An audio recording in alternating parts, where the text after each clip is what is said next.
Buenos días a todos, soy Pilar Schmidt y les doy la bienvenida al quinto día del 26 Congreso de Energía MEM. Evolucionamos para hacer el futuro ahora.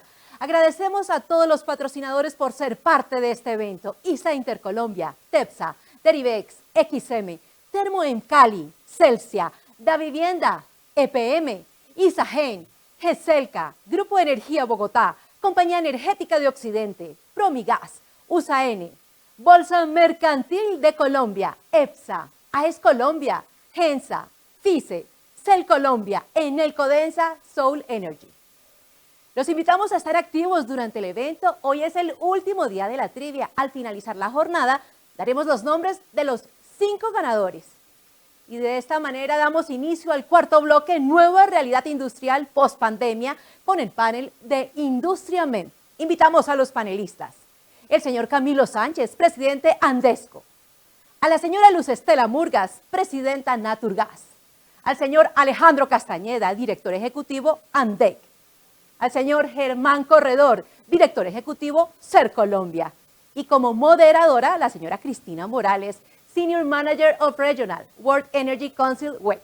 Adelante, señora Cristina, bienvenidos. Muchas gracias y muy bienvenidos todos ustedes a este panel de hoy. Tenemos un panel de lujo con presidentes de los gremios más importantes de nuestro sector. Antes de empezar, quiero darle las gracias al MEM por organizar estos espacios tan importantes. Esto ya se ha convertido en una cita anual para todos los que estamos en el sector y siempre con discusiones muy interesantes. Hoy vamos a empezar con una discusión muy interesante para entender cómo la pandemia ha afectado a nuestro sector, los retos que trae a futuro, cómo es que la industria energética va a estar en el centro de esta recuperación de esta crisis. Sin más preámbulo, quiero introducir brevemente a nuestros panelistas. Como mencionó la presentadora, tenemos a Camilo Sánchez, presidente de Andesco, Alejandro Castañeda de ANDEC, Germán Corredor de CER Colombia y Luz Estela Murgas de Naturgas. Un panel de lujo para discutir todos estos temas. Quisiera empezar por darles la palabra brevemente a nuestros panelistas para que nos comenten así a grandes rasgos cómo es que creen que la pandemia ha afectado la transición energética. Unos comentarios iniciales, creen que el acelerado, qué retos está trayendo, qué rol jugó el sector energético en la pandemia para que como sociedad pudiéramos superar esta crisis. Y quisiera darle la palabra a Camilo de Andesco. Camilo. Muy buenos días, verdaderamente un placer para mí, Cristina, estar en este panel tan interesante y además con personas tan conocedoras del sector. Empiezo diciéndoles que realmente la pandemia hizo una revolución realmente en todos los servicios públicos. Aquí estamos hablando fundamentalmente de energía y tengo que decirle que en el caso mío, que es Andesco, donde tenemos todos los gremios, todos los servicios, nos dimos cuenta que esa integración de todos los servicios estaba dando sus frutos. Un ejemplo de esto es que la semana pasada estaba yo inaugurando con el presidente de la República un parque solar. Estaba pedido por una empresa de acueducto, lo construyó una empresa de gas y lo entregamos al servicio de una manera efectiva, con un tratamiento de TICs muy interesante. ¿Qué es esto lo que estamos viendo? Que estamos cambiando muchísimo, que las empresas se dieron cuenta de la importancia que tiene la energía para la reactivación económica, que era fundamental tener energía para poder vivir en nuestros hogares, y esto hizo que todos los servicios públicos se volvieran fundamentales, imprescindibles en cada uno de los hogares. Hoy tenemos inversiones muy importantes porque nos dimos cuenta que tenemos que acelerar el proceso. Estamos viendo que el trabajo en la parte ambiental ya no es simplemente para lavar la cara de las empresas, sino que realmente es algo fundamental para poder entregar a las próximas generaciones lo mínimo que recibimos nosotros y de esta manera pues estar acorde con las necesidades mundiales.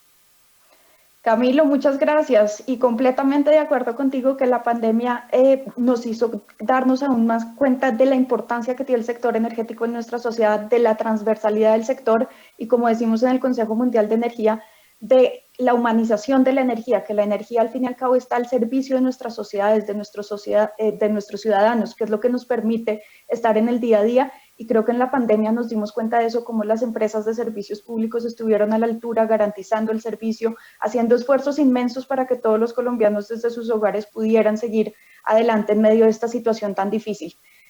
Quisiera ahora pasar a Alejandro de ANDEC para que nos cuentes, ¿tú cómo crees que la pandemia afectó la transición energética, la ha acelerado, la ha desacelerado. ¿Cómo ves estos temas? Tina, muchas gracias al CAC y al CNO por la invitación. Como dijo Camilo, un placer compartir con los panelistas esta discusión.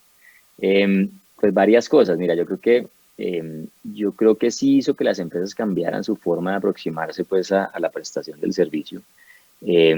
Digamos que la necesidad de digitalizar y de cambiar la forma como se venían haciendo las cosas los llevó pues a acelerar todos los procesos que tenían algunos pues en mente o que venían pues analizando. Entonces como que hizo digamos acelerar un poco el tema. Ya digamos que puntualmente desde el sector de generación y particularmente en Colombia, yo creo que digamos hay un compromiso total, digamos, por parte de los agentes a la transición. Yo creo que todas las empresas hoy en día, y te lo digo, digamos, de las generadoras térmicas asociadas a ANDEC, todos los asociados están pensando en proyectos de generación renovable. Obviamente, lo que están pensando es a partir de una diversificación de sus portafolios, de poder tener una energía que les permita participar pues, en otros tipos de mercados dentro del mercado eléctrico, poder vender contratos, poder vender energía en el día a día, y tener obviamente un activo como la generadora térmica, que es, y creemos nosotros que va a seguir siendo fundamental durante la transición, pues porque obviamente va a ser quien le dé el respaldo y le dé el soporte a la intermitencia de las tecnologías renovables. Entonces, yo creo que esta diversificación de portafolio le ayuda mucho también al sector, no solamente depender de subastas, como se han hecho recientemente para la entrada renovable, sino que las mismas empresas tomen decisión de entrar, obviamente, con el beneficio hacia el usuario final. Ya digamos que a nivel mundial yo creo que sí hay como un campanazo en la transición con todo lo que estamos viviendo recientemente en los últimos meses, por una razón, y es lo que estamos viendo también en Colombia. La demanda de energía se recuperó de forma rápida. Digamos, hoy estamos en niveles de consumo de energía en Colombia por encima de lo que estábamos antes, digamos, niveles prepandemia. Estábamos en niveles más o menos de unos 206 gigas día y hoy estamos marcando casi 220 gigas al día. Entonces yo creo que esa rapidez en el regreso a la demanda como que nos está generando unas presiones desde el lado de los combustibles, básicamente pues el gas natural en Europa, el carbón obviamente volvió a ser relevante y volvió a necesitarse pues básicamente por la disminución de la generación renovable, el poco viento, la falta de gas, y el carbón vuelve a entrar. Entonces yo creo que ese, como lo tituló The Economist, es como la primera crisis de la transición energética, de muchas que vendrán. Obviamente cada proceso tiene sus crisis, y de las crisis yo creo que la gente comienza a aprender y a mejorar esos elementos. Fíjate que una de las consideraciones allí, que creo yo que es como lo que está generando presión desde el lado de la oferta, pues al no poder responder al mismo ritmo que va creciendo la demanda, es que muchas empresas como que dejaron de invertir en gas natural, por ejemplo, y en carbón, y se centraron únicamente en renovables. Entonces, eso ha hecho que hoy, cuando se necesite nuevamente esos combustibles, pues no tengamos la rapidez de respuesta, y obviamente eso termina reflejándose en los precios y lo que estamos viendo pues en precios en Europa en este momento. Entonces creo que con eso arranco, digamos, diciendo que sí, que yo creo que la transición pues es un hecho, viene andando, pero hay que tener mucho cuidado de cómo se desarrolla hacia adelante y cómo complementamos esta matriz y la seguimos manteniendo balanceada, digámoslo así. Muchas gracias, Alejandro, y muy cierto lo que comentas de la crisis que se vive en el mundo, en Europa, incluso en Estados Unidos ya se habla del miedo que hay con el invierno que se viene, si va a haber problemas de desabastecimiento y demás, completamente relevante. Y creo que ese mensaje de transición sí, de manera sostenible, de manera pensada, y ahí creo que entra en el centro del argumento el famoso trilema energético que desde el Consejo Mundial de Energía venimos promoviendo, y es que un sistema energético, para ser sostenible, tiene que tener siempre en cuenta el balance entre la seguridad energética, la equidad entendida como acceso y competitividad de precios, y la sostenibilidad ambiental. Y creo que apuntas muy bien a que la transición se debe hacer siempre en el marco del balance de estas tres dimensiones y no priorizando uno sobre otro.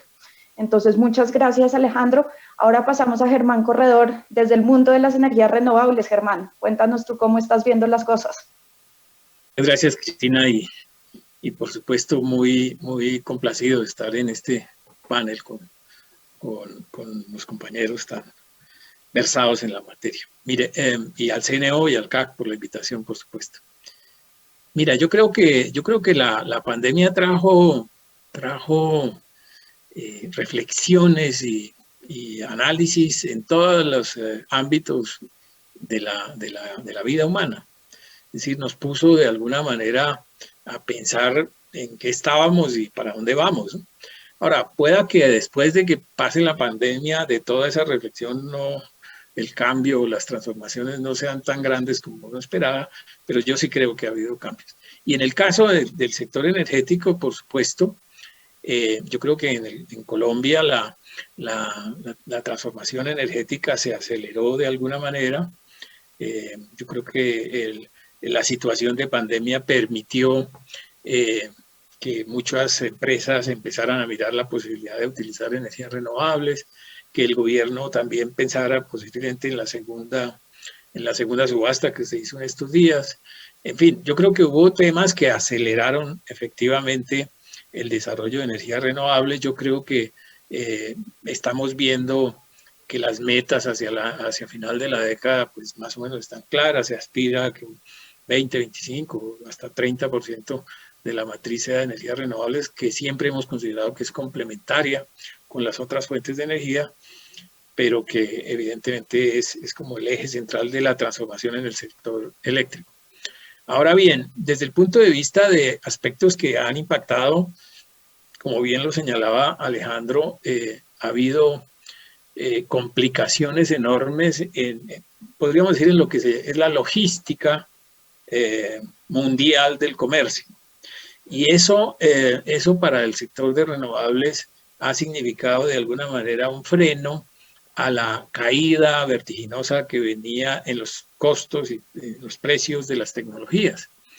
Entonces, hoy en día, o este año precisamente, sobre todo, pues el hecho de que los puertos estén absolutamente congestionados en el mundo, de que haya dificultades de mano de obra, de que haya problemas, en fin, de congestión en todo el tema de embarque, etcétera, de fletes, hace que los costos, esa parte, pese mucho en los costos de estas tecnologías, y desafortunadamente pues se presenta un problema. Esperamos que sí, que esto se supere, 2024, 2023, ojalá, y volvamos a condiciones de recuperar esa senda de disminución de costos, porque evidentemente eso trae pues un freno también posiblemente a la penetración. En el caso de Colombia, pues yo creo que en la pandemia se avanzó muchísimo, hubo problemas, demoras, dificultades con algunas gestiones, ¿no? Las consultas previas duraron un tiempo básicamente paralizadas por el tema de que no se podían realizar presencialmente. En fin, hubo temas que dificultaron un poco, pero no hubo una parálisis total de los proyectos, y esos han seguido avanzando, y hoy en día pues siguen entrando proyectos pequeños más que todo, y los grandes en espera de que tengan los procesos de construcción para cumplir con los compromisos de los contratos de las subastas, tanto el cargo por confiabilidad como de las subastas de largo plazo. O sea que yo creo que sí ha habido factores positivos y algunos que han complicado este proceso.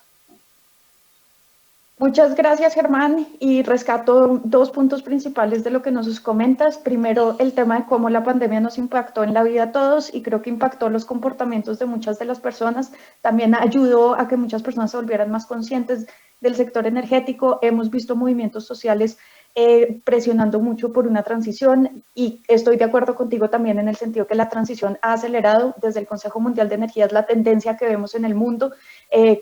Cuando hablamos con líderes de todo el sector energético a nivel global, vemos esta tendencia se aceleró, trae problemas, y creo que los problemas, sobre todo que tú bien dices, logísticos asociados al comercio mundial, los estamos empezando a vivir hoy. Son efectos, coletazos que vinieron de la pandemia y que en este momento nos estamos dando cuenta, y toca ver cómo es que vamos a superar esto, porque por supuesto es fundamental que todos los proyectos de los que estamos hablando, las metas, se puedan hacer, se puedan cumplir, y ahí necesitamos ayuda de todas las partes, de todos los sectores, para superar estos retos logísticos que se traen. Muchas gracias, Germán. Y Luz Estela, para cerrar, desde la perspectiva del gas natural, te doy la palabra a ti. ¿Qué piensas tú de la pandemia? ¿Cuál ha sido su efecto en la transición energética? Muchísimas gracias, Cristina, a ti por liderar y moderar este panel. Muchísimas gracias al CNO por esta invitación y muy buenos días a todos mis copanelistas. Yo creo que la pandemia, sin lugar a dudas, tuvo un impacto importante en el tema de demanda de gas. Se disminuyeron claramente en el sector transporte y en el sector industrial el consumo casi a un 50%. Pero por otro lado, las familias claramente empezaron a utilizar mucho más los gasodomésticos y eso se tradujo en crecimiento considerable en volúmenes de consumo de gas natural.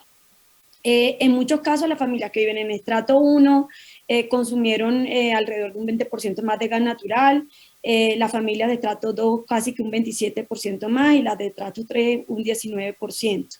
La industria reaccionó muy bien, la industria del gas natural reaccionó muy bien. Nosotros reconectamos gratuitamente a más de 28.000 familias al servicio de gas natural, la mayoría ubicadas en estrato 1, 2 y 3, y financiamos a familias de bajos recursos, casi con 66.000 millones de pesos a 0% de interés. Entonces, nos comprometimos a aportar casi 7.500 millones de pesos para cubrir, digamos, ese descuento, y yo creo que reaccionamos muy bien, y eso le apunta a 4 ejes fundamentales que yo lo he denominado como 4 dinámicas energéticas que enfrenta la sociedad y hace ver que el gas natural sigue siendo, digamos, sigue contribuyendo de manera positiva a estas 4 dinámicas que yo las he denominado de la siguiente manera. La energía debe estar disponible para todas las personas en el planeta, los suministros de energía deben ser seguros y constantes, y los suministros de energía deben ser asequibles. También la dinámica energética debe ser, sin lugar a dudas, dentro de lo que estamos hablando, un catalizador para la transición que yo he denominado transición justa. Es claro que el gas natural, junto a las energías renovables no convencionales, son las opciones más relevantes en la matriz energética de los próximos años.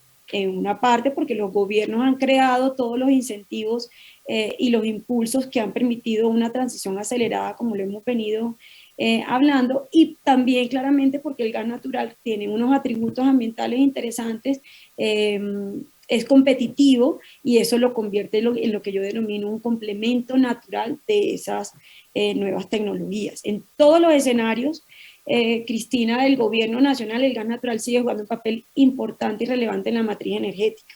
Yo creo que incluso en escenarios de modernización donde se vayan a incluir el biogás, eficiencia de plantas térmicas, uso de biocombustible, el gas natural sin lugar a duda va a tener una presencia alrededor del 25% de la energía primaria. Y eso es lo que yo creo que va a ser posible el proceso de la transición energética con las metas específicas que se tengan al 2030 y al 2050. Porque como muy bien lo señalaba Alejandro, el gas natural en este caso va a ser el energético que va a dar confiabilidad al sistema frente a las intermitencias de las energías renovables. Muchas gracias, Luz Estela, por tus reflexiones iniciales. Creo que también muy alineadas, y sobre todo esos 4 pilares de los que mencionas, creo que le hablan directamente al famoso trilema que ya les había comentado anteriormente. Creo que las 4 están dentro de esa visión, y por supuesto el rol del gas natural es supremamente importante. Estamos viendo, como bien lo señalaba Alejandro, en el mundo, cómo el gas natural está revolucionando los mercados energéticos, cómo hay mucha incertidumbre, y vale la pena que en Colombia sigamos valorando y teniendo en cuenta el rol tan importante que va a jugar el gas natural dentro de otra mezcla de tecnologías, por supuesto, a medida que avanzamos hacia la transición. Ahora quiero pasar un poco a un tema de actualidad, y es la COP, la cita mundial de los líderes energéticos que se van a reunir, a juntar en Glasgow a partir de la semana entrante, 5 años después del Acuerdo de París. La primera meta que se pusieron fuerte los gobiernos fue que a los 5 años iban a revisitar los acuerdos, que los países van a llegar con compromisos fuertes. Estuvimos desde el Consejo Mundial de Energía, por ejemplo, hablando con Arabia Saudita la semana pasada, donde Arabia Saudita, el país con reservas de petróleo y gas más importantes del mundo, lanzó su estrategia de energía verde. Entonces los países van a llegar con compromisos muy, muy fuertes, y se está hablando de la famosa carbono neutralidad. ¿Cómo creen ustedes que este tema de la COP va a afectar la inversión en activos energéticos en Colombia? ¿Creen que eso va a tener algún impacto? Luz Estela, sé que tú sales para Glasgow, entonces te boto la pelota a ti de primeras porque sé que estás ya listando maletas para esta importante conferencia. Bueno, yo creo, Cristina, que sin lugar a dudas significa una oportunidad en la optimización de procesos, porque eso es lo que va a llevar a las compañías yo creo que va a reflejar un crecimiento económico, pero también va a llevarlas a cumplir sus metas y a estar, digamos, encaminadas hacia la sostenibilidad ambiental. Pero además tengamos en cuenta muchas otras cosas. Hay aperturas a nuevos mercados y modelos de negocios nuevos, como puede ser el mercado de carbono. Todas las empresas líderes en carbono neutralidad podrán cruzar sus reducciones con el impuesto al carbono e incluso comenzar a comercializar esos excedentes de reducción en mercados nacionales y en mercados internacionales. Yo creo que las necesidades energéticas mundiales, tanto para 2030 como 2050, van a requerir el crecimiento en energías renovables y gases limpios, que era un poco lo que acababa de mencionar. Y nosotros vamos a contribuir a la descarbonización del sector industrial, transporte, y con eso, sin lugar a dudas, vamos a representar una solución futura en la demanda y en la generación a futuro. Yo creo que deben de darse discusiones y conversaciones importantes en las que además se tenga en cuenta la coyuntura mundial actual.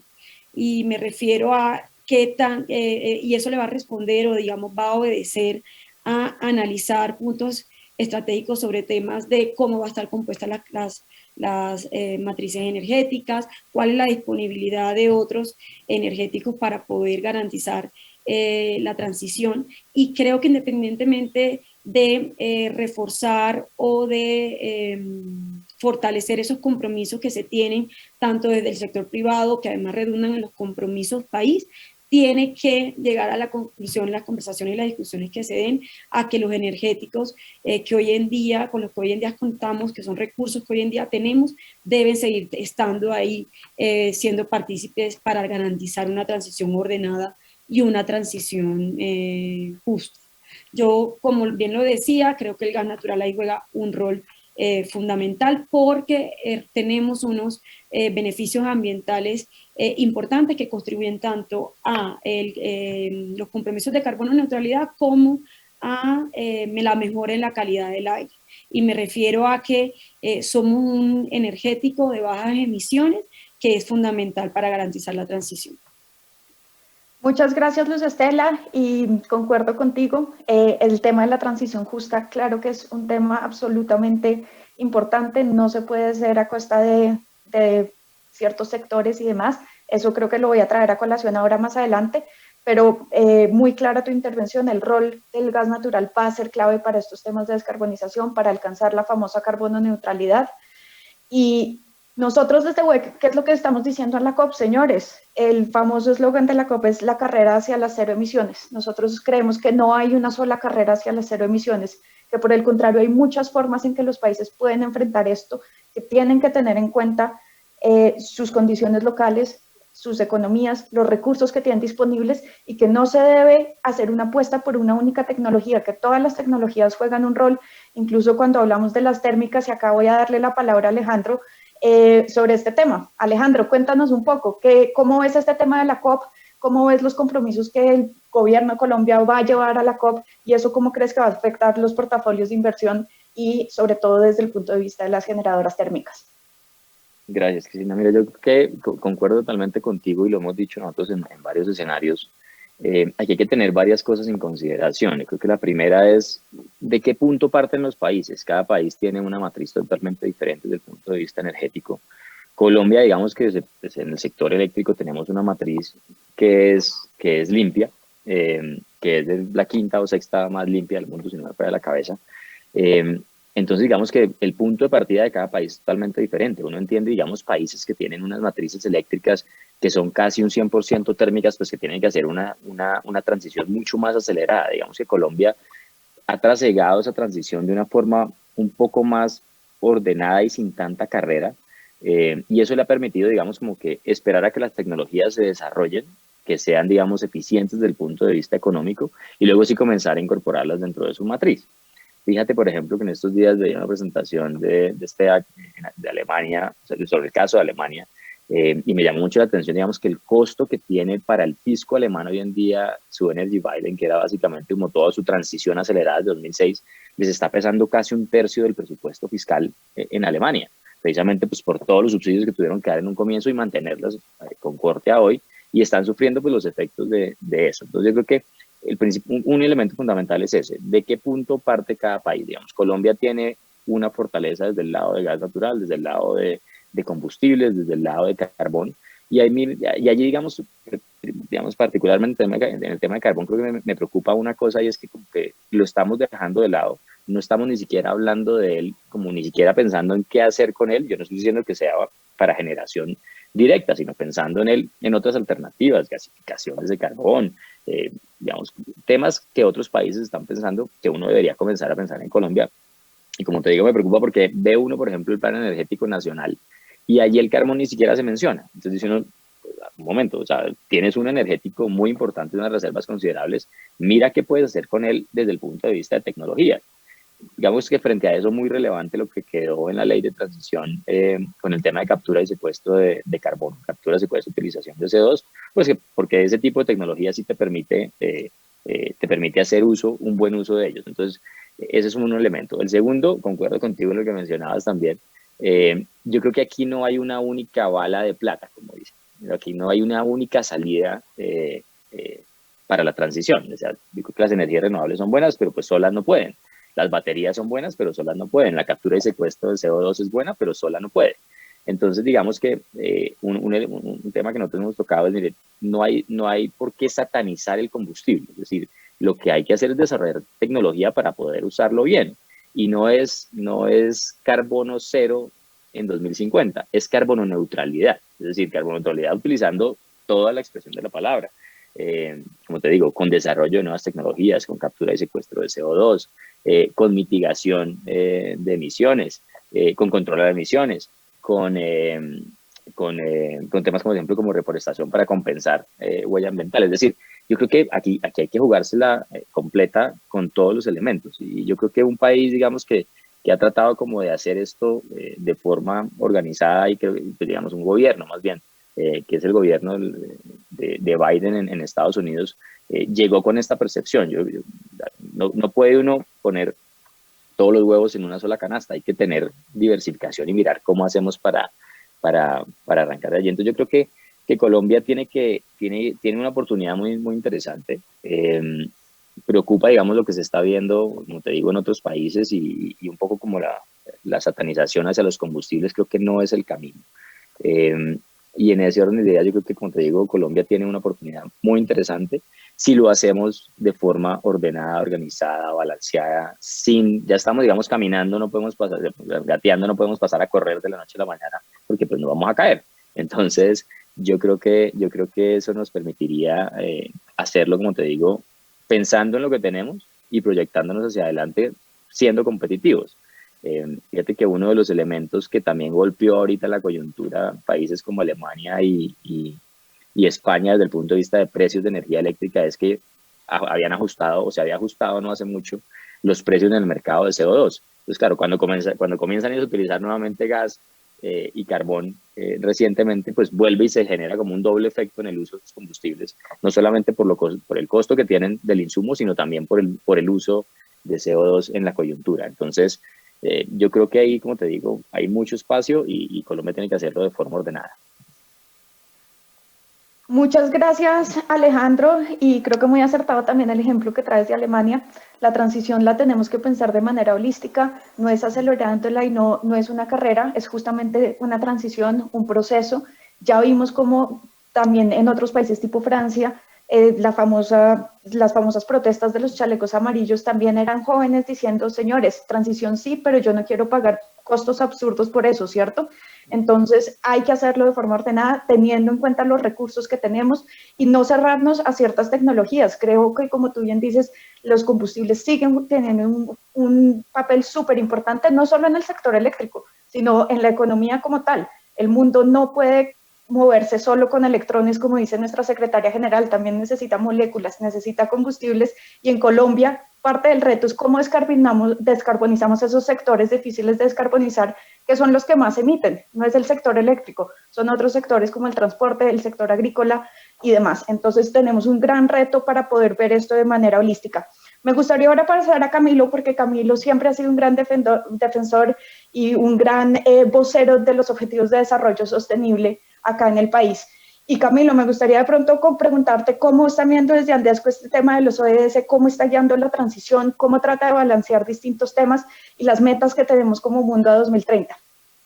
Gracias, Cristina. Primero, yo quiero pues, complementar lo que ya se ha venido diciendo acá. Creo que es muy importante que entendamos que nosotros en Colombia no tenemos que copiar a ningún otro país, que el error que han cometido algunos es creer que tenemos que montarnos en una tecnología o en una forma de ver la situación en un momento determinado. Nosotros tenemos claro que tenemos unos activos que tenemos que responderles y utilizarlos de la mejor forma. Somos un país que estamos, sí, en la OCDE, pero somos de los más pobres de la OCDE y no podemos ponernos a competir de una manera desigual. Estamos claros que los ODS son fundamentales. El gremio Andesco es el defensor número 1 de estos ODS y nos hemos dado cuenta que aquí hay una interrelación muy importante, como yo lo decía, entre los diferentes actores de los servicios públicos. Aquí tenemos que llegar a buscar esa neutralidad que se requiere y hacer políticas como las estamos viendo en este momento. El gobierno nacional está dando incentivos para que podamos lograrlo y ahí es fundamental ver cómo las empresas han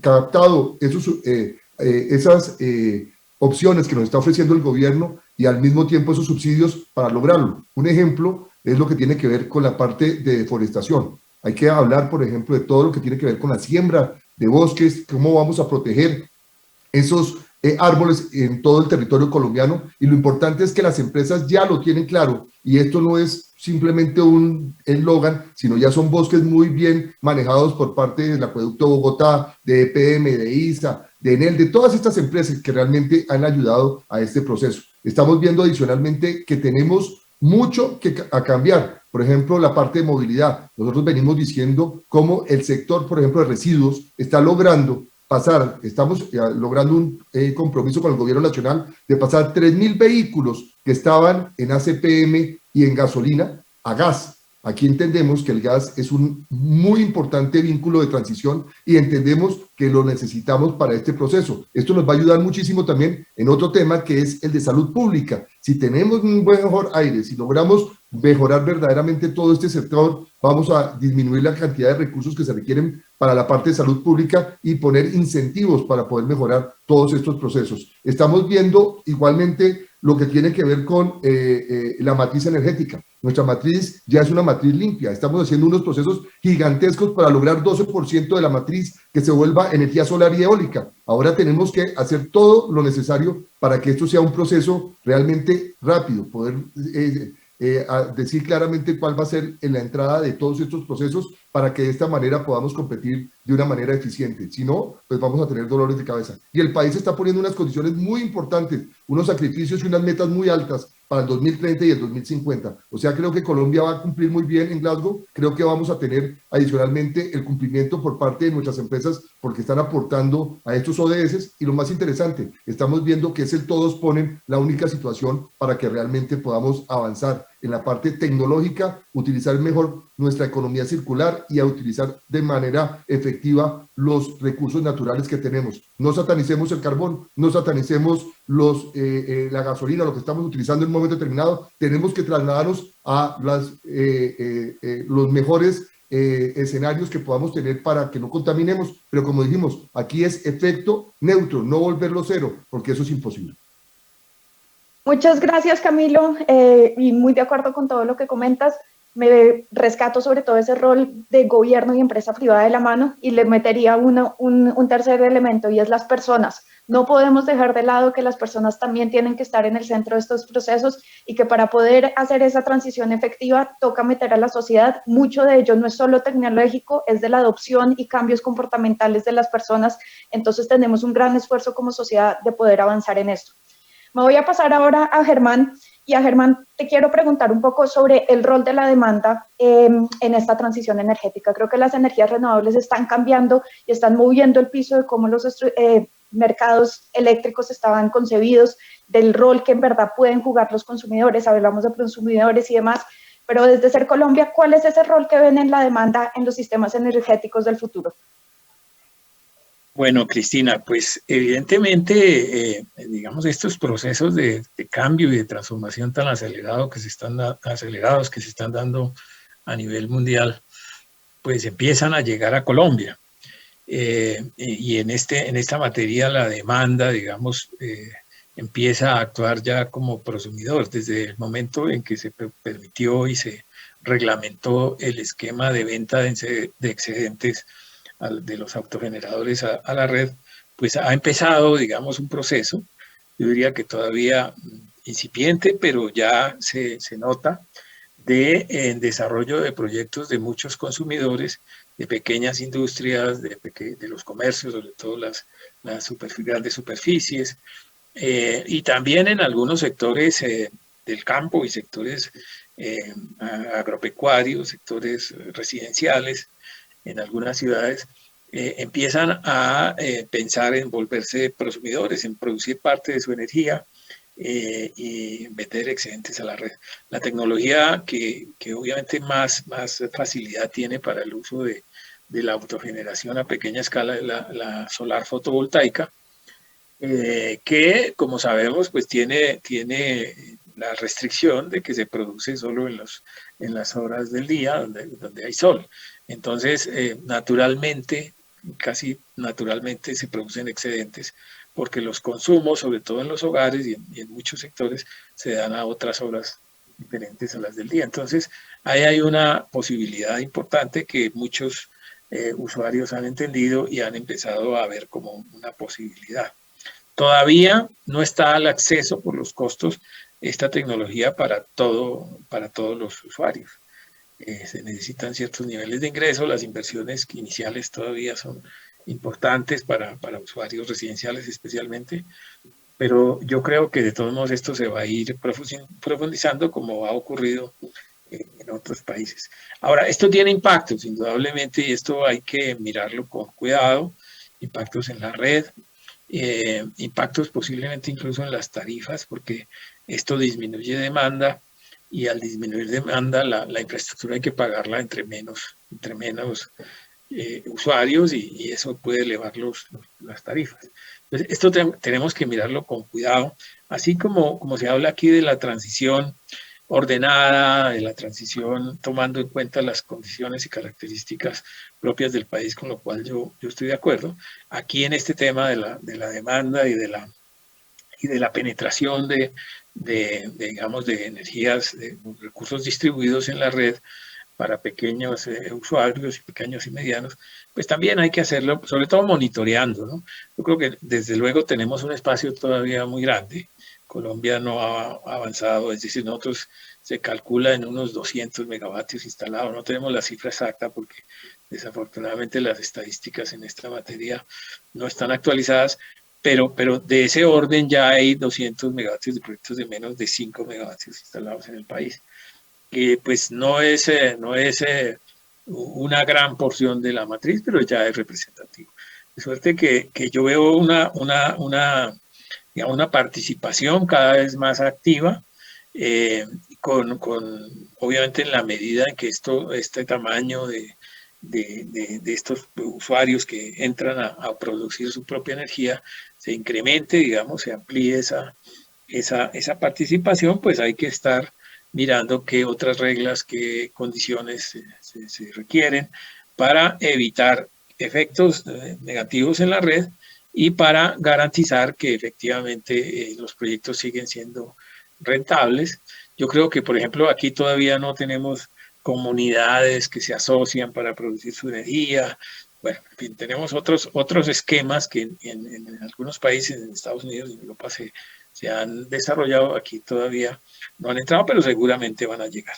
Fíjate que va a haber una participación cada vez mayor, de eso no nos quepa duda. Tenemos que mirarla, revisarla, monitorearla para que se haga sin producir efectos negativos. Muchas gracias, Germán, y creo que muy claro el mensaje. La transición es una transición, es un proceso que hay que hacerlo despacio, muy bien pensado, empoderando a los distintos actores, pero entendiendo a qué nos estamos metiendo y, por supuesto, cada vez más la demanda jugará un papel más importante en el sector.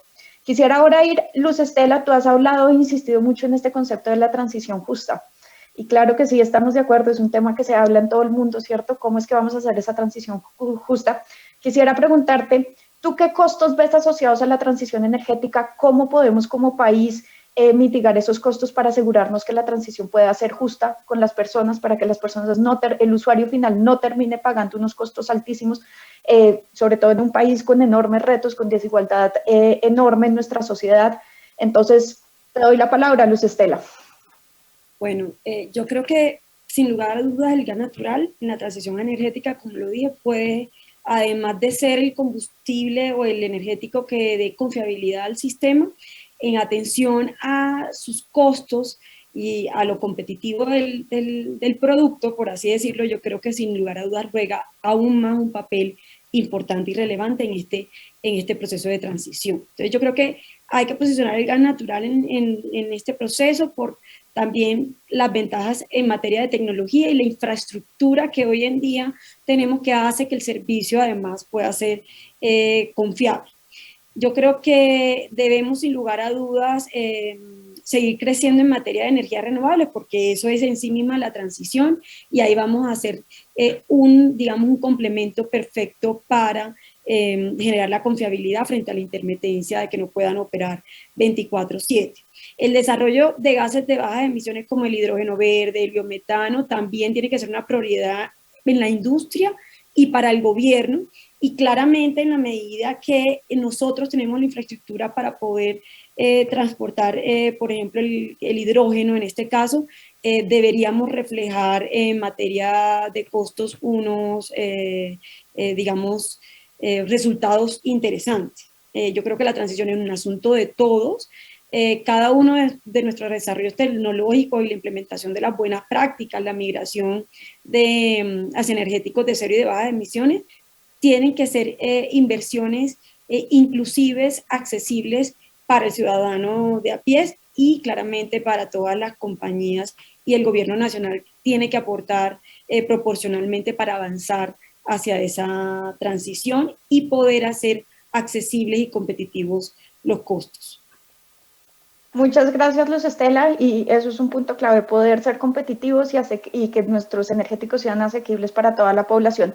Alejandro, quiero preguntarte también sobre este tema, porque cuando hablamos de la transición, por supuesto, hay enormes beneficios que nuestra sociedad puede ver, hay costos de oportunidad donde no hagamos esta transición, ¿cierto? Enormes, pero también hay algunos costos asociados a esa transición, más en países como los nuestros, cuyas economías tienen una dependencia enorme de la extracción de muchos combustibles y demás. Va a haber costos asociados en pérdidas de empleo, en cambios de la estructura económica. ¿Cuál es el punto de vista desde ANDEC sobre estos temas de los costos asociados a la transición? Pues mira, Cristina, creo que hay varias cosas allí. Una, hoy en día digamos que ya se está viviendo parte de esos costos. Te lo diría por el lado del financiamiento, es decir, ponte tú, por ejemplo, en los temas de financiamiento y en los temas de asegurar las plantas de generación térmicas, y particularmente el tema de carbón. Fíjate que hoy en día, pues acceder, digamos, a banca para que te permita, digamos, hacer un proyecto, así sea con tecnología de punta desde el punto de vista de generación de carbón, es prácticamente imposible. Entonces, pues ya digamos, como te digo, se están materializando costos asociados a. Entonces, una planta existente de carbón va a gestionar seguros y reaseguros, y pues es lo mismo, es cada vez más complejo. Las agencias están diciendo, mire, a mí no me interesa asegurar este tipo de activos. Entonces, yo creo que al país le va a tocar pensar un poquito qué hacer allí. Como decía anteriormente, yo creo que lo peor que nos ha pasado en la transición ha sido como satanizar el combustible. Por lo que te digo, porque pues obviamente hay tecnología que puede ser y que puede ayudar para mitigar los efectos que está generando. Y esa misma relación, digamos, que está como desconociendo la condición inicial y principalmente de algunos países. Fíjate que el tema, por ejemplo, África, pues ellos también tienen, digamos, unos insumos importantes desde el punto de vista de carbón, de recursos naturales, de gas natural, de petróleo, etcétera, y pues están preocupados y dicen, mire, yo tengo que desarrollarme, y si tengo que desarrollarme tengo que hacerlo con lo que tengo y obviamente complementarlo con otro tipo de tecnologías, pero los costos que estoy viendo frente a este tipo, frente a lo que tengo, pues me van a ser inviable y yo necesito pues salir de la pobreza, sacar gente de la pobreza y eso va a ser muy complejo. Como tú decías, pues Colombia es un país pues que tiene una pobreza alta, pues relativamente alta, y no podemos, digamos, darnos el lujo de abandonar por moda, por tendencia, energéticos que nos pueden dar una mano a sacar al país y hacerlo mucho más competitivo desde el punto de vista económico. Otra serie de elementos pues se reflejan allí dentro del esquema.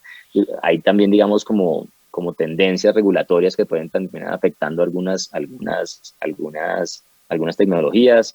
Yo creo que el gobierno ha hecho bien recientemente en poner en sitio y hacer, digamos, mención a estas tecnologías y decir, mire, por ejemplo, el ministro la semana pasada en el Congreso de la ACM decía, mire, para mí el carbón es un elemento fundamental de la seguridad energética nacional. El tema es cómo lo vamos a usar y cómo lo vamos a poder utilizar de buena manera y de buena forma frente al medio ambiente. Pues los recursos, los combustibles asociados, pues digamos, el petróleo, el gas, pues, son fundamentales también en el país dentro de su balanza de exportación y sus ingresos fiscales. Entonces, pues, digamos que tacharlos de la noche a la mañana, como algunos candidatos proponen, pues eso también es eso es demagogia, eso no es realizable. Yo sé que pues todos queremos jalar y fíjate que, por ejemplo, como te decía, desde el lado de la minería lo veo muy claro, todos estamos jalando hacia el mismo lado, queremos hacer las cosas, las queremos hacer bien y queremos hacerlas con un respeto hacia el medio ambiente, pero no podemos, como te digo, tachar de la noche a la mañana combustibles o elementos de la matriz por capricho o por presión de la discusión internacional. Te decía entonces que, pues, digamos que el discurso de política pública que he escuchado recientemente del gobierno como que sí ya ha vuelto, digamos, a pensar en esto. Entonces allí la térmica pues juega un papel fundamental, donde sí vemos un riesgo desde el lado regulatorio, que estamos viendo algunas señales recientes de resoluciones que pueden poner en riesgo un poco los ingresos de las plantas de generación, principalmente las plantas térmicas, y eso obviamente llevaría a tener que pensar en cerrar plantas térmicas hacia adelante, lo cual no creo que sea el objetivo grande de política, como te decía anteriormente. La coyuntura que está viviendo el sector eléctrico con los problemas desde el lado de Hidroituango, con la demora en algunos proyectos, con la complejidad que se tiene, digamos, del lado de infraestructura lineal de poder desarrollar proyectos a tiempo, nos puede complicar la vida y pues obviamente en este momento no podemos despreciar ningún activo y menos las plantas térmicas. Entonces, como te decía, yo creo que sí hay unos costos asociados, creo que hay unos temas allí que nos pueden llevar, digamos, a tener problemas, pero todo, volvemos al mismo punto, creo que todo depende de un orden y de hacerlo bien. El país creo que está jugándole muy bien a meterse de lleno en nuevas tecnologías, en captura y secuestro de CO2, en discusiones de hidrógeno, pero pues obviamente eso no va a ser, digamos que no lo vamos a ver en el muy corto plazo. Creo que es una discusión que arranca, que lo veremos hacia 2030, 2035, dependiendo de la velocidad con que lo hagamos. Y ahí, digamos, pues tenemos la oportunidad de aprender lo que nos pasó con el tema de renovables. Hasta que la tecnología, digamos, que no fue competitiva, pues el país no forzó la entrada de una tecnología nueva, sino que, digamos, que se dio con incentivos desde el punto de vista tributario y no forzando el cambio, digamos, el cambio desde el punto de vista de funcionamiento de un mercado como el mercado eléctrico. Entonces yo creo que ahí hay espacio y yo creo que, como le decíamos, hay que pensar siempre en el usuario y hacerlo de forma ordenada. No podemos quitarnos de encima ese objetivo y esto es para el usuario. En últimas, pues sí, yo puedo tener una transición y ser totalmente limpio y tener cero emisiones, pero si el usuario le está costando un ojo de la cara el energético y la energía, pues el país no sale adelante. Muchas gracias, Alejandro, y muy claro el mensaje, esto es para el usuario. Ciertamente la energía es para las personas, no tiene sentido pensar en sistemas energéticos sin las personas en su centro. Y muy buenos puntos. Primero, no podemos simplemente darnos el lujo de recursos que tenemos, dejarlos varados, como dicen, el problema de los stranded assets, y no usarlos. Hay formas de usarlos de forma sostenible, de forma limpia. y no podemos darnos el lujo de no hacerlo porque somos un país con enormes retos a futuro. Y el primer punto que hiciste de la banca también y el acceso a financiamiento creo que es un punto fundamental. Lo hemos visto en distintos foros, no únicamente en Colombia, sino alrededor del mundo. Ya agencias multilaterales incluso también están cerrando líneas de financiación para combustibles, para proyectos asociados que no consideren verdes, y esto es un problema y nos va a terminar costando mucho a todos. Entonces sí es un llamado, creo, a la banca y al sector financiero, que todas las tecnologías juegan un rol acá. Camilo, quiero ahora un poco preguntarte a ti sobre, dado que Andesco agremia toda la cadena de valor del sector energético y además a muchos otros sectores de servicios públicos, ¿cómo ven el tema de la economía circular? ¿Cómo las empresas asociadas a Andesco están tratando este tema? ¿Cómo se está pensando en modelos de economía circular? Bueno, primero, yo quiero completar también lo que acaban de decir y llegar a la economía circular. Primero, yo creo que es muy importante que no podemos tener energía a cualquier costo. Igual me parece fundamental para el país esto, porque como ustedes lo dicen y lo entendemos, el usuario es el centro de todo, y si les ponemos unos valores imposibles de pagar, vamos a vivir problemas como los que estaban sucediendo en Europa y Estados Unidos en estos momentos. Tenemos que tener mucho cuidado en esto. Tenemos que tener mucho cuidado también en los costos incurridos y en los costos evitados que se nos están olvidando. Esos costos evitados, por ejemplo, hoy estábamos hablando del problema de Ituango, del problema de que no entren las tecnologías eólicas y solares en el momento que se requiere, y que en un momento perfecto se nos convierta esa tormenta, podría llegar por ser un apagón. Pues gracias a Dios tenemos por ahora controlado el tema, pero ahí tenemos esos costos evitados de un apagón. Un apagón en Colombia le puede costar el 1.5 a 2% del PIB a los colombianos, y tenemos que hacer todo lo necesario para que eso no ocurra, y estamos teniendo pues ese camino muy claro para evitarlo. Igualmente lo que hemos dicho de la parte de salud, esos costos evitados, el tener la contaminación que le cuesta, según el DNP, en 2015, casi 20 billones de pesos, que es el 2.6% del PIB. Ahí tenemos mucho que tener que evitar. Y también darnos cuenta que estamos haciendo inversiones muy importantes. Con la última, con lo que acaba de salir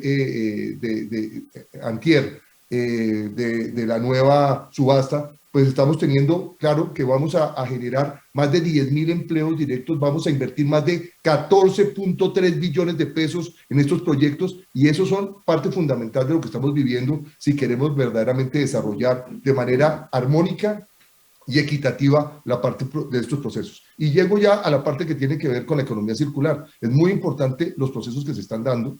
Estoy viendo, y lo digo en el caso nuestro porque tenemos todos los servicios, como por ejemplo la parte de residuos se está utilizando en este momento para generar biogás. Es muy importante ver esas planes pilotos, que se requieren también alternativas y créditos para que se conviertan de planes pilotos en planes verdaderamente rentables, que se puedan masificar y que sean efectivos. Lo vimos con el ejemplo de Doña Juana. Ahí se hizo y le dimos el premio de eficiencia energética de Andesco a esta actividad, donde mostraban que recogían los residuos, los volvíamos biogás, y esto es una muestra de que sí se puede, pero haciendo todo un proceso también económico de sostenibilidad que se pueda verdaderamente garantizar hacia el futuro. Estamos en ese proceso, creemos que es muy importante esta economía circular, que pasemos de la teoría a la práctica y que no simplemente nos quedemos en que es que la economía circular es esto y esto, reutilizar procesos y utilizar materiales para sacar otros, sino volverlo realmente una realidad, como este ejemplo que te estoy dando, o otro que aunque no es economía circular, lo que les conté de cambiar procesos de vehículos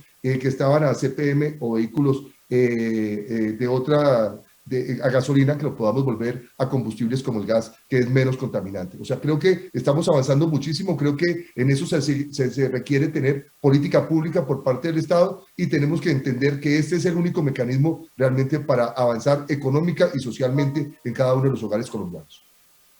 Camilo, muchas gracias, y muy claros tus puntos, y este tema de la economía circular completamente de acuerdo, absolutamente fundamental que haya política pública clara, que las empresas se monten en esto, y el ejemplo que nos das muestra también la transversalidad y cómo distintos sectores, distintas empresas tienen que jugar de la mano para poder avanzar en estos temas de economía circular.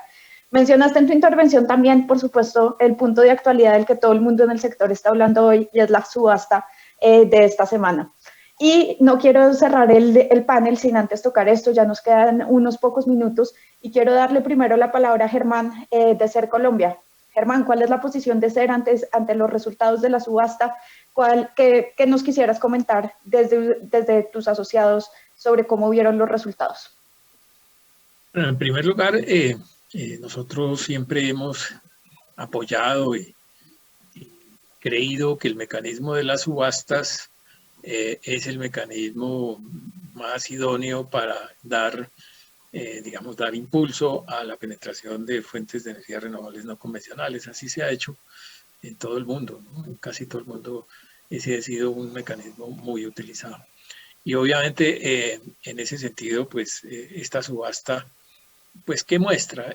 Primero que se adjudicaron 800 megavatios nuevos que van a entrar a la matriz en energía, básicamente fuente de energía solar, que son proyectos que deberán entrar en algo más de un año, en enero del 2023, que eso es ya. Vamos a ver si se logra. Yo, digamos, de lo que hemos conocido, buena parte de estos proyectos ya están en proceso de inicio de construcción, es decir, podrían estar a tiempo. Otros tienen, digamos, la gestión ambiental todavía sin terminar y seguramente esto podrá demorarlos unos meses, pero la ventaja de esta tecnología es que se puede construir muy rápido. Entonces, desde esa perspectiva nos parece bien una ampliación interesante de la capacidad de energía renovable, es un incremento del 4,3% más o menos en la participación de estas fuentes en la matriz. Por otro lado, los precios evidentemente uno hubiera querido que hubieran sido similares a los de la primera subasta, pero es que las condiciones cambiaron. Las condiciones en el mundo, sobre todo este tema de la logística ha incrementado mucho los costos de la tecnología y eso sin lugar a dudas impactó en el resultado, aunque son precios todavía inferiores en promedio a los de los contratos que se hacen normalmente bilaterales en el mercado, pues hubieran podido ser más bajos quizás en otras condiciones, en otro momento, donde no hubiera esta situación que está viviendo el comercio internacional. También creemos que fue solar, pues era muy difícil que participaran eólicas por los tiempos. El tiempo de entrada en operación que se planteó en el 1 de enero del 2023 es ya, y obviamente una planta eólica requiere más tiempo. Entonces, digamos que en términos generales lo vemos como un avance positivo. Y por supuesto el país va a tener que seguir mirando esto hacia adelante. La CREG está estudiando los mecanismos nuevos del sector no a nivel del gobierno, sino del sector privado, de hacer subastas. Ojalá los apruebe rápidamente, porque seguramente ahí va a haber la forma y el esquema para seguir haciendo subastas al futuro en la medida en que el país lo requiera. Esto es algo que se requiere hacerlo rápido. Todavía no se ha aprobado el mecanismo. Esperamos que ojalá el año entrante eso quede listo y tengamos un esquema de subastas continuas que facilite el desarrollo de estos proyectos. Estos proyectos requieren contratos de largo plazo precisamente para poder obtener financiamiento de tipo Project Finance, porque si no, de lo contrario, no lo obtienen. Entonces, se requieren contratos de largo plazo, se requieren subastas.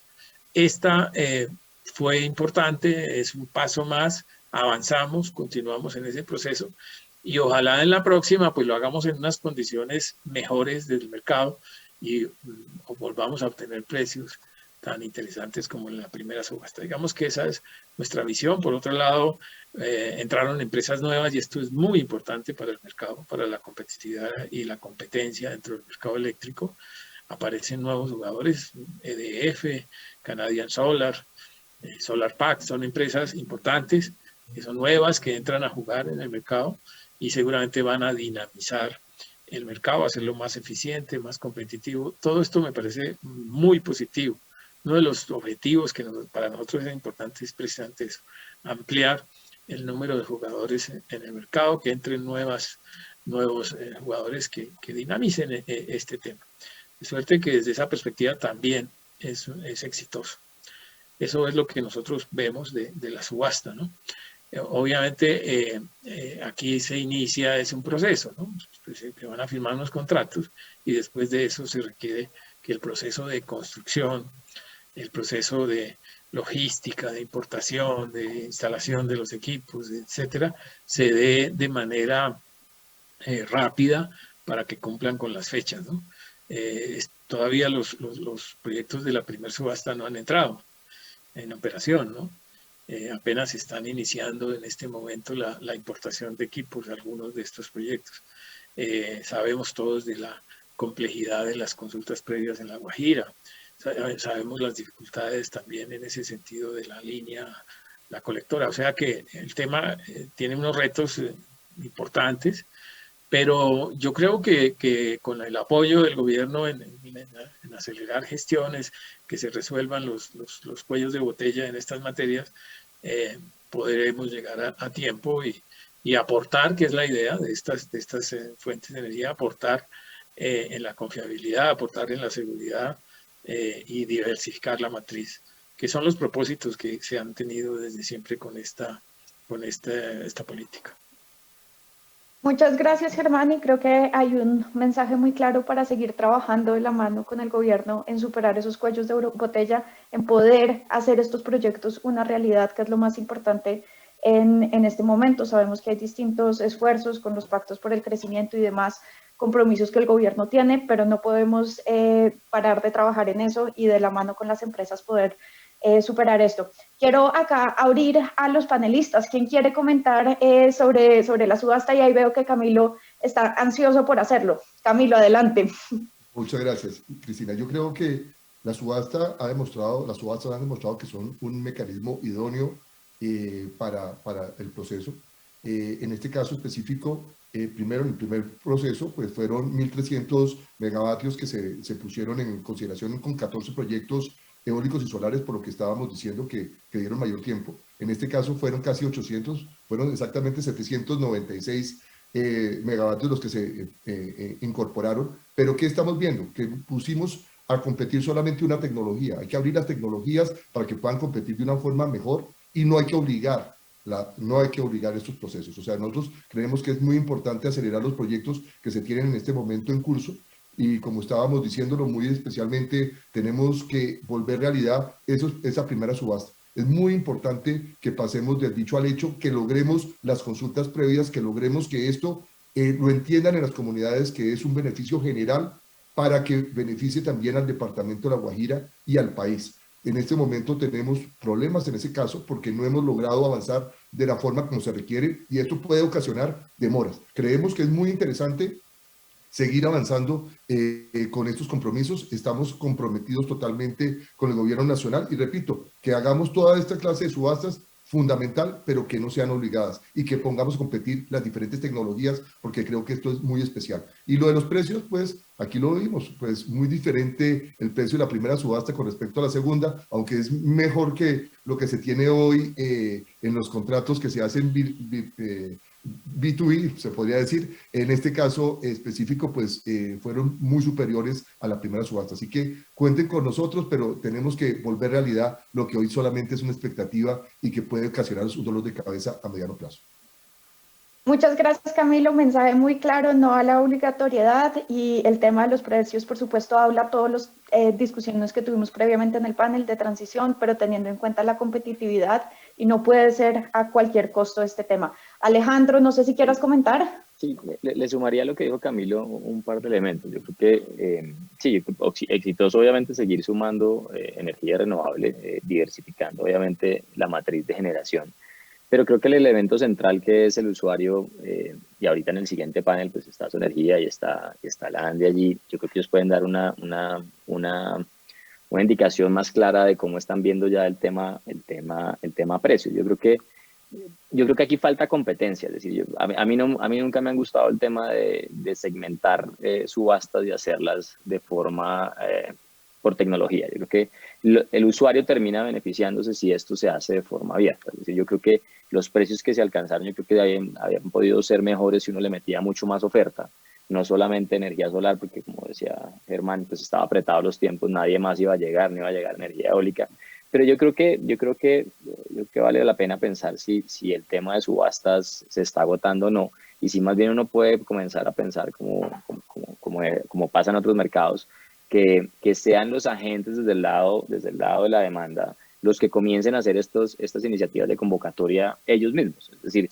que sean, como se ha visto en otros países, que se desarrollen los corporate PPAs, que se hagan contratos, pero desde el lado de la demanda. Pues porque ahí uno sabe cuál es el dolor de cada uno y qué es lo que quiere comprar.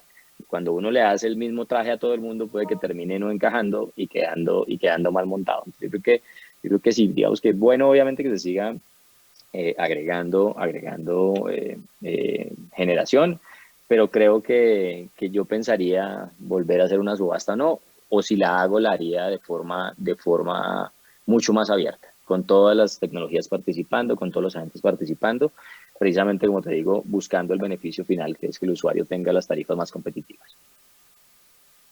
Muchas gracias, Alejandro. Mensaje muy claro, que el usuario final tenga las tarifas más competitivas y en verdad hacer operar los mecanismos de mercado con competencia entre distintas tecnologías también clave.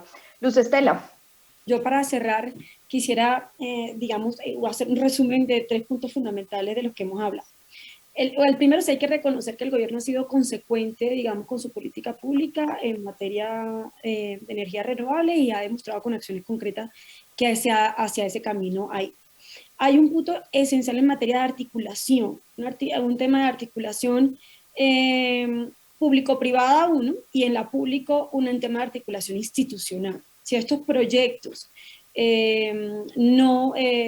todas las entidades del gobierno que están involucradas no actúan consecuentes con esa, aceleración o la prioridad que deben tener para cumplir, digamos, las metas que se tienen, pues no van a funcionar. Y ahí un poco lo que mencionaba Camilo sobre los problemas, y que también mencionaba Germán, sobre los temas de consulta previa, los demás autorizaciones, permisos, temas ambientales y demás que se requieren para estos proyectos.